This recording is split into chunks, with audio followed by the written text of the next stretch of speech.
हाँ प्रिय विद्यार्थियों, नमस्कार। आपका पुनः स्वागत है आपके अपने YouTube channel Saini academy star पर। प्रिय विद्यार्थियों, आज हम बात करेंगे कक्षा 12 की हिंदी अनिवार्य की पुस्तक आरोह और आरोह का द्वितीय अध्याय, जिसका नाम है आलोक धनवा। पिछली कक्षा में हम आलोक धनवा जी का कवि परिचय पढ़ चुके थे। उनके व्यक्तित्व कृतित्व के बारे में जानकारी हमने उसमें प्राप्त कर ली है। आज हम बात करने जा रहे हैं हमारे पाठ्यक्रम में संकलित उनकी एक कविता, जिसका नाम है पतंग। दोस्तों, ये पतंग कविता उनके एकमात्र काव्य संग्रह दुनिया रोज बनती है से लिया गया है। ये कविता आलोक धनवा के एकमात्र काव्य संग्रह दुनिया रोज बनती है से ली गई है।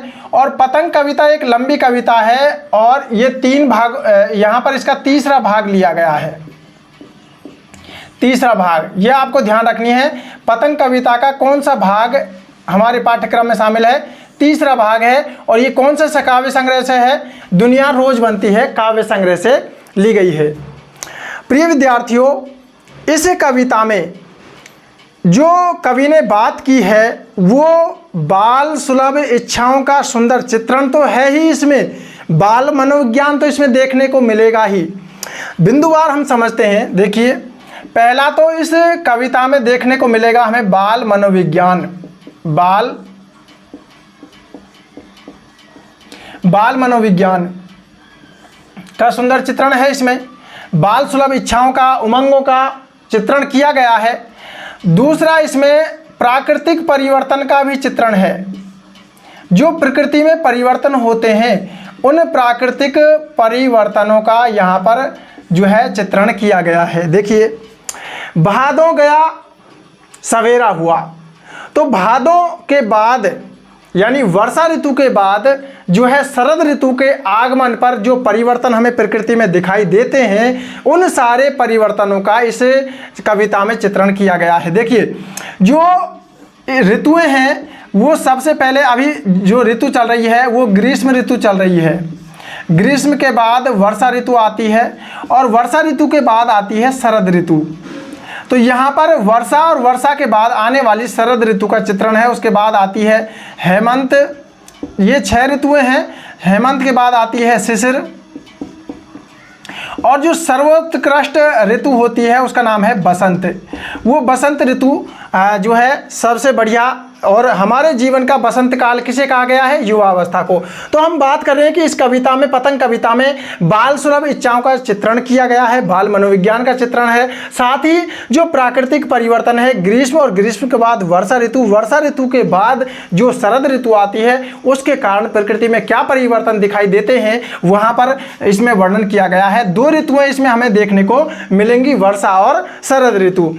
उसके बाद तीसरी हम बात करें तो इसमें बिंबों का सुंदर जो है प्रयोग किया गया है कवि के द्वारा। इस कविता में बिंब जो है बहुत अधिक मात्रा में निहित हैं। और बिंब देखिए, एक तो होते हैं इंद्रियगत बिंब, जो हमारी ज्ञानेंद्रियां हैं हमारे शरीर में, और ज्ञानेंद्रियां कितनी हैं, 5 हैं। और उन 5 ज्ञानेंद्रियों के आधार पर जो इंद्रिय बिंब हैं वो भी 5 ही हैं। सबसे पहले तो दृश्य बिंब, जो हम अपनी आंखों से देखते हैं, महसूस करते हैं। श्रव्य बिंब, कानों से सुनते हैं। इसके अलावा नाक से घ्राण बिंब। इसके अलावा जो जिह्वा है उससे स्वाद, और इसके अलावा जो हमारी त्वचा है उससे स्पर्श बिंब। तो ये बिंब तो इंद्रियगत है। इसके अलावा 2 बिंब, एक विचार बिंब होता है, विचार बिंब, और एक होता है भाव बिंब। तो इन बिंबों का प्रयोग तो इस कविता में किया गया है। बिंबों का सुंदर चित्रण किया गया है इस कविता में। इसके अलावा चौथा, अगर हम ज़्यादा गहराई में जाएं तो जो भादों है वो अंधेरे का प्रतीक है।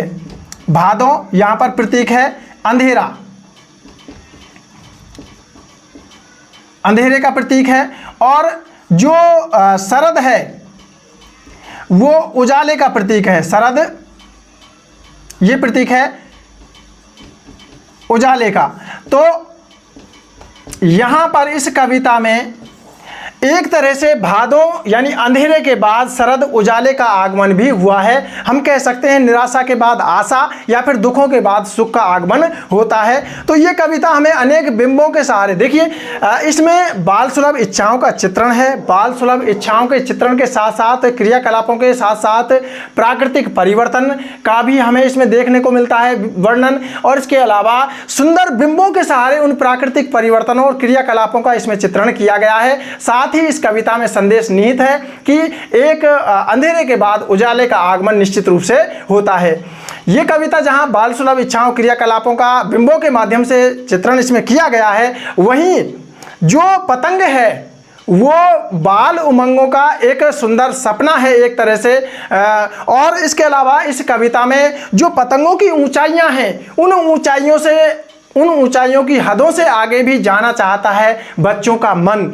तो वो बच्चे जो पतंगों की ऊंचाई को देखकर सोचते हैं, वो किस तरह से सोचते हैं, वही बाल मनोविज्ञान है और वही इस कविता में हमें देखने को मिलेगा।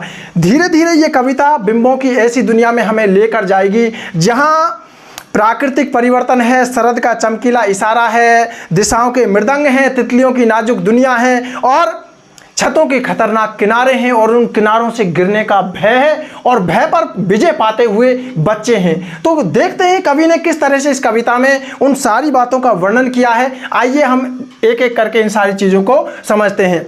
आपको ये बात ध्यान रखनी है कि इस कविता में आपसे प्रश्न, बिंबों से संबंधित प्रश्न अनिवार्य रूप से पूछा जा सकता है, तो आपको बिंबों पर खास ध्यान देना है। भावार्थ ज़्यादा क्लिष्ट नहीं है, कविता आसानी से हमको समझ में आ जाएगा।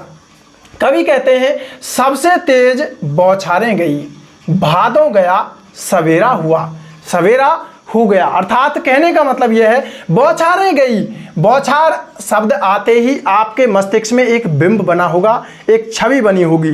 बिंब अगर हम बात करें तो बिंब अंग्रेजी के शब्द इमेज से लिया गया है और इमेज का अर्थ होता है छवि, एक तरह से शब्द चित्र, यानी एक ऐसा शब्द लिख देना जिस शब्द के माध्यम से एक छवि, एक दृश्य हमारे सामने उपस्थित हो जाए। शब्द हमने लिखा बौछार, और बौछार शब्द हमारे सामने सुनते ही हमारे सामने दृश्य बना कैसा कि हवा चल रही है, वर्षा हो रही है और बौछारें पड़ रही हैं तिरछी, तो वो हम आंखों से देखते हैं, वो बिंब आंखों में प्रकट हो रहा है। तो यहाँ पर दृश्य बिंब बनता है। बिंब कौन सा बना? दृश्य बिंब बना बौछार में। तो कवि कहते हैं कि सबसे तेज बौछारें गई, अर्थात जो वर्षा ऋतु है वो जा चुकी है और भादों का महीना जिसमें बरसात होती है, वो भादों का महीना बादलों से घिरा हुआ महीना होता है, जिसमें अंधकार छाया रहता है। वो अंधेरा अब छट चुका है क्योंकि बादल जा चुके हैं, इसलिए क्या हो गया है? सवेरा हो गया है, अर्थात जो है मौसम एकदम निर्मल और स्वच्छ हो गया है। खरगोश की आंखों जैसा लाल सवेरा, और सवेरा भी कैसा हुआ?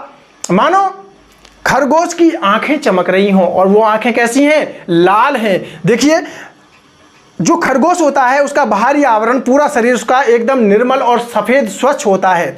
ऐसे ही वर्षा ऋतु के बाद जो काले घने बादल थे, उनके छट जाने के बाद जो आसमान है वो एकदम निर्मल और स्वच्छ बन गया है।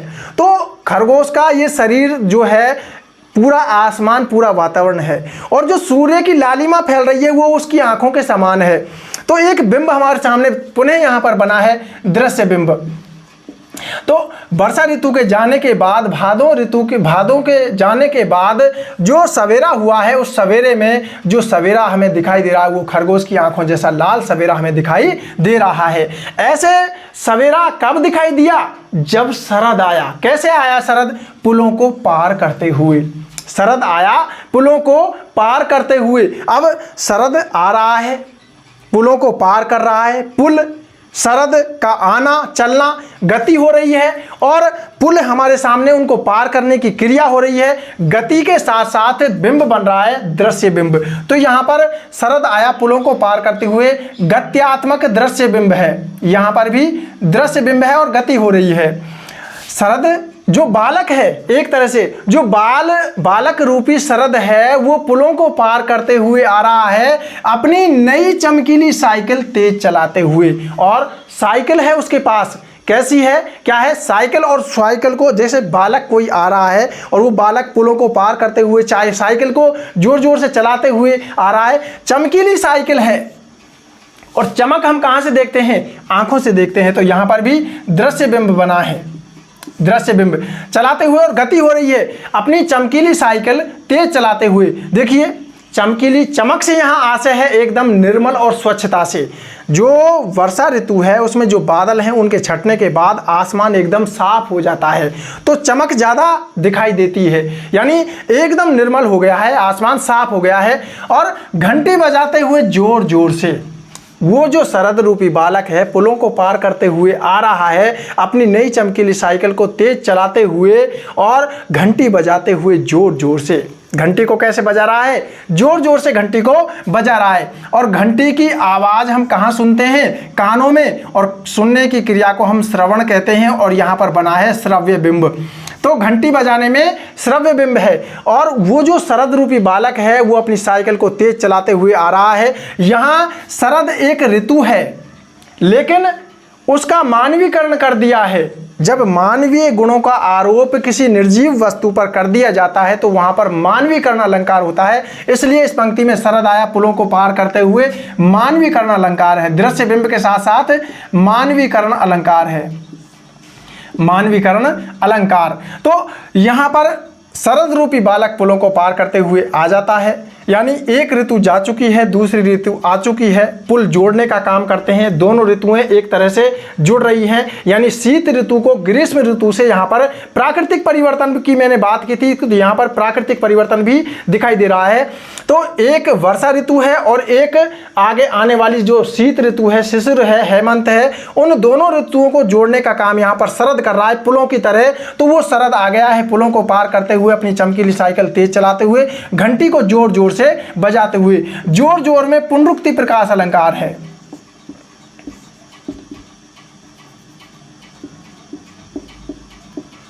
पुनरुक्ति प्रकाश तो अपनी चमकीली साइकिल तेज चलाते हुए जोर जोर से घंटी बजाते हुए वो शरद रूपी बालक आ चुका है। चमकीले इशारों से बुलाते हुए, देखिए घर से कोई बच्चा निकल गया, वो अपने मित्र का इंतजार कर रहा है कि कब आए कब आए, लेकिन वो देख रहा है कि घर पे उसकी मम्मी पापा हैं, उसको कैसे बुलाएगा? इशारों से बुलाएगा। तो शरद भी ऐसे ही इशारा कर रहा है क्योंकि एकदम जो मौसम है वो पतंग उड़ाने के अनुकूल हो चुका है। तो वो मौसम बच्चों को आकर्षित कर रहा है अपनी तरफ कि आओ आप पतंग उड़ाओ। ऐसे ही इशारों से, जैसे वो बच्चा बाहर खड़ा हुआ घर के दूसरे अपने साथी को बुला रहा है कि आओ चलो खेलने चलते हैं, लेकिन मम्मी पापा को होते हुए वो उसको इशारा करता है, ऐसे ही जो शरद है वो उन बच्चों को इशारा करते हुए बुला रहा है, पतंग उड़ाने वाले बच्चों के झुंड को। देखिए यहाँ पर चमकीले इशारों से बुलाते हुए, यहाँ पर भी इशारा करेंगे तो दृश्य बनेगा, दृश्य बिंब है,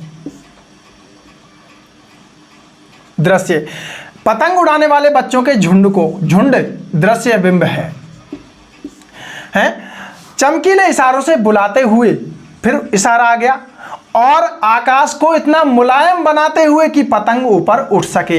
वो जो शरद आया है उसने आसमान को इतना मुलायम बना दिया है, इतना पतंग उड़ाने के अनुकूल मौसम हो गया है कि पतंग आराम से ऊपर उठ सकती है। आसमान को मुलायम बना दिया अर्थात निर्मल और स्वच्छ बना दिया है। वर्षा ऋतु के बाद शरद ऋतु के आगमन पर मौसम एकदम से साफ हो चुका है। अब देखिए यहाँ पर मुलायम का महसूस हमें कब होगी? मुलायम कब पता चलेगा कि ये चीज़ मुलायम है? जब हम उसको स्पर्श करेंगे। तो कौन सा बिंब बनेगा? शाबाश, स्पर्श बिंब। और आकाश को इतना मुलायम बना दिया है कि पतंग ऊपर उठ सके। किसने बना दिया है आसमान को मुलायम? शरद ने, क्योंकि शरद का आगमन वर्षा के बाद हो चुका है। दुनिया की सबसे हल्की और रंगीन चीज़ उड़ सके। कौन सी चीज़ है दुनिया की सबसे हल्की और रंगीन? पतंग। और दुनिया की सबसे पतला कागज, दुनिया का सबसे पतला कागज उड़ सके। दुनिया की सबसे पतली कमानी उड़ सके। पतली कमानी, कमानी उसे कहते हैं जो पतंग में बांस की जो सीखें लगी होती हैं दो, तो एक मुड़ी हुई होती है एक सीधी होती है, उनको हम कमानी बोलते हैं। तो वो दुनिया की सबसे पतली कमानी आसमान में ऊपर उड़ सके कि शुरू हो सके सीटियों, किलकारियों और तितलियों की इतनी नाजुक दुनिया। देखिए सीटी बजेंगी और किलकारियां गूंजेंगी। कब? जब पतंग उड़ेंगी। पतंग उड़ेगी आसमान में तो बच्चे एक दूसरे के मांझे को काटने का प्रयास करेंगे, और जब इस प्रयास में वो एक दूसरे की तरफ इस कोशिश में तो सीटी भी बजाएंगे बच्चे, और किलकारियां भी उनकी गूंजेंगी। जब सीटियां और किलकारियां बजती हैं तो उनको हम कानों से सुनते हैं। यहाँ श्रवण होता है, और जहाँ श्रवण होता है वहाँ बिंब कौन सा बनता है? शाबाश, श्रव्य बिंब बनता है। और यहाँ श्रव्य बिंब बना है। तितलियों की इतनी नाजुक दुनिया, अब वो तितलियों की नाजुक दुनिया कौन सी है? पतंगों की दुनिया है। यहाँ पतंगों की तुलना, समानता किससे की गई है? तितलियों से की गई है। जिस तरह से तितलियां नाजुक होती हैं, कोमल होती हैं, वैसे ही पतंगें भी नाजुक और कोमल होती हैं। यहाँ पर नाजुकता का और कोमलता का हमें पता कब चलेगा? जब हम उसको स्पर्श करेंगे, इसलिए स्पर्श बिंब है। तो यहाँ पर ये बिंब बहुत सारे बन रहे हैं। कविता में बिंबों के माध्यम से कवि ने प्राकृतिक चित्रण का, प्राकृतिक परिवर्तन का चित्रण किया है, बाल सुलभ इच्छाओं का चित्रण किया है। एक बार इसका पुनः अर्थ हम देखते हैं। ये बिंबों को आप ध्यान रखेंगे क्योंकि बिंबों से संबंधित प्रश्न आपसे जरूर पूछे जाएंगे। सबसे तेज बौछारें गई। कवि कहते हैं कि जो बरसात का मौसम था वो जा चुका है। भादों जिसमें घनघोर घटाएं छाई रहती हैं, वो भादों का महीना भी जा चुका है। अर्थात एक तरह से अंधेरे के बाद उजाला आ गया है, अर्थात निराशा के बाद आशा का संचार होने लगा है। सवेरा हो गया है, खरगोश की आंखों जैसा लाल सवेरा हुआ है क्योंकि आसमान एकदम साफ है, और जो प्रातःकालीन लालिमा है सूर्य की, वो ऐसे लग रही है मानो खरगोश की आंखें चमक रही हों लाल लाल।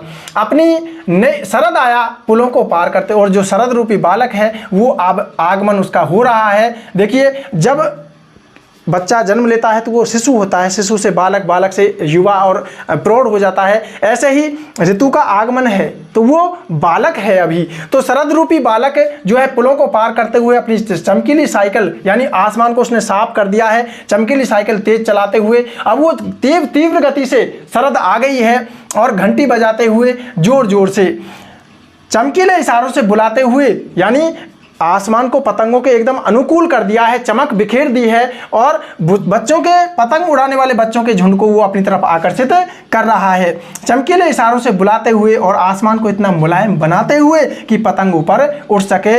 दुनिया की सबसे पतली, हल्की और रंगीन चीज़ उड़ सके। दुनिया की सबसे हल्की और रंगीन चीज़ पतंग को कहा गया है, और पतंग ऊपर उड़ सके। देखिए यहाँ पर हल्का और रंगीन, सबसे पतला कागज़, सबसे पतली कमानी, इनकी बच्चों से हम अगर समानता करें तो बच्चे एकदम स्वच्छ होते हैं, पवित्र होते हैं, निर्मल होते हैं, उनके अंदर किसी प्रकार की दुर्भाव नहीं होते हैं। ऐसे ही पतंग भी एकदम हल्की होती है बच्चों की तरह। तो यहाँ पर पतंग की तुलना बच्चों से की गई है। नाजुक होते हैं, पतंग भी नाजुक होती है कि शुरू हो सके, और जब पतंग उड़ेंगी तो सीटियां बजेंगी और किलकारियां गूंजेंगी। और तितलियों की ये नाजुक दुनिया, पतंगों की जो समानता तितलियों से की गई है, और ये शुरू हो जाएगी। इस तरह से यहाँ पर कवि ने अनेक बिंबों के माध्यम से इसका वर्णन किया है। चलो देखते हैं अगली पंक्तियां।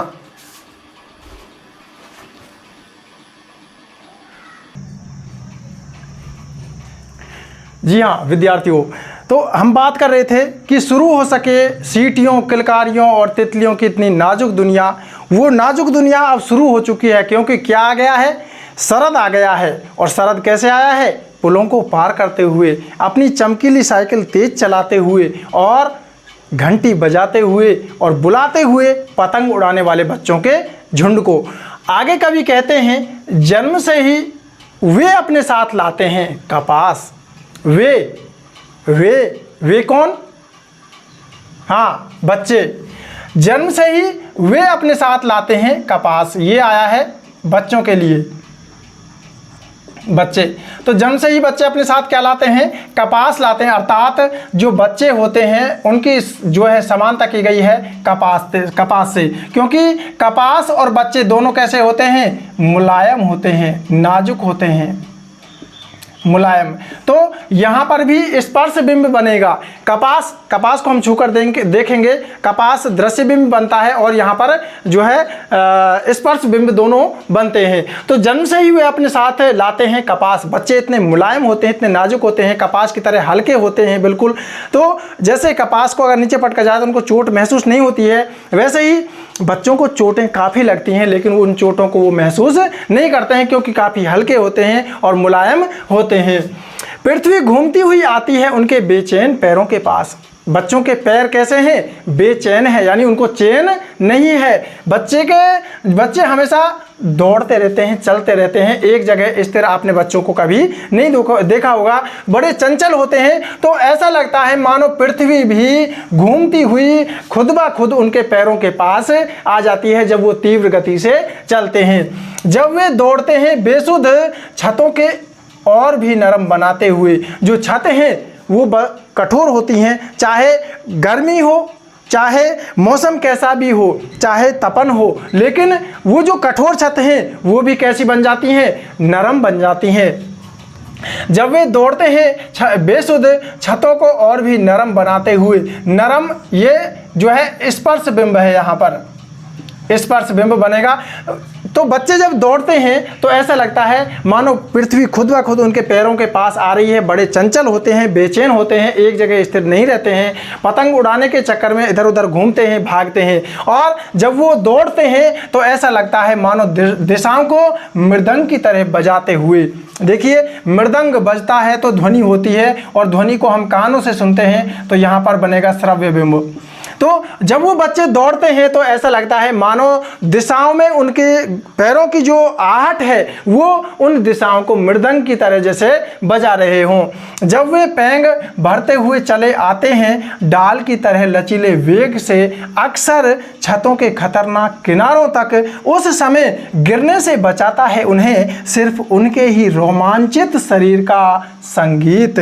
पतंगों की धड़कती ऊंचाइयां उन्हें थाम लेती हैं महज एक धागे के सहारे। जब वो बच्चे दौड़ते हैं और दौड़ते हैं, पैंग भरते हैं अर्थात लंबी लंबी छलांग लगाते हैं, तो डाल की तरह लचीले, यानी बच्चों की समानता यहाँ पर लचक में, जैसे डाल लचीली होती है उसको मोड़ देते हैं लेकिन टूटती नहीं है, वैसे ही बच्चों में भी उनके शरीर में हड्डियां जो है बच्चों की जुड़ी हुई नहीं होती। ये एक तरह से मनोवैज्ञानिक सत्य भी है, वैज्ञानिक सत्य है ये कि बच्चों के शरीर की हड्डियां जुड़ी नहीं होती हैं। तो जैसे डाली लचीली होती है वैसे ही बच्चों का शरीर भी लचीला होता है, लचक होती है उनके शरीर में। लचीले वेग से अक्सर जब वो दौड़ते हैं और छतों के खतरनाक किनारों के पास आ जाते हैं तब गिरने का डर होता है, और उस समय गिरने से बचाता है उन्हें। कौन बचाता है बच्चों को? ये प्रश्न पूछा जा सकता है कि बच्चों को गिरने से कौन बचाता है? सिर्फ उनके ही रोमांचित शरीर का संगीत, यानी जो उनके शरीर में एक रोमांच भरा होता है, एक उत्साह भरा होता है, उनके अंग अंग में, उनके रोम रोम में वो रोमांचित संगीत, वो उत्साह ही उन्हें गिरने से उस समय रोक लेता है। बच्चा कोई दौड़ रहा है और दौड़ते दौड़ते वो एकदम छत के किनारे पर पहुंच जाता है, तो उनके शरीर का जो रोमांच है वही उस समय रोक लेता है, गिरने से बचा लेता है। और ऐसा लगता है मानो जो पतंग है उस पतंग की धड़कन ने उसे रोक लिया है। धड़कन, धड़कती जो ऊंचाइयां हैं, पतंग जो है धड़कती थोड़ी है, धड़कन तो मनुष्य के अंदर होती है, इसलिए यहां भी मानवीकरण है, मानवीकरण। तो उस समय जो पतंग है उसकी धड़कती ऊंचाइयां, जैसे मान के चलो कोई बच्चा दौड़ता हुआ आ रहा है, अब वो बच्चा दौड़ता हुआ आएगा और ऐसा लगेगा कि मानो अब तो ये गिरेगा, तो उस समय हमारा जो धड़कनें हैं वो तीव्र हो जाती हैं, हमारी धड़कनें बढ़ जाती हैं। तो ऐसा लगता है मानो इस पतंग की धड़कती ऊंचाइयों ने उन्हें थाम लिया है, रोक लिया है, बचा लिया है गिरने से, महज एक धागे के सहारे। जो धागा पकड़ रखा है उस धागे ने ही उसको गिरने से बचा लिया है, ऐसा महसूस होता है। आगे चलते हैं।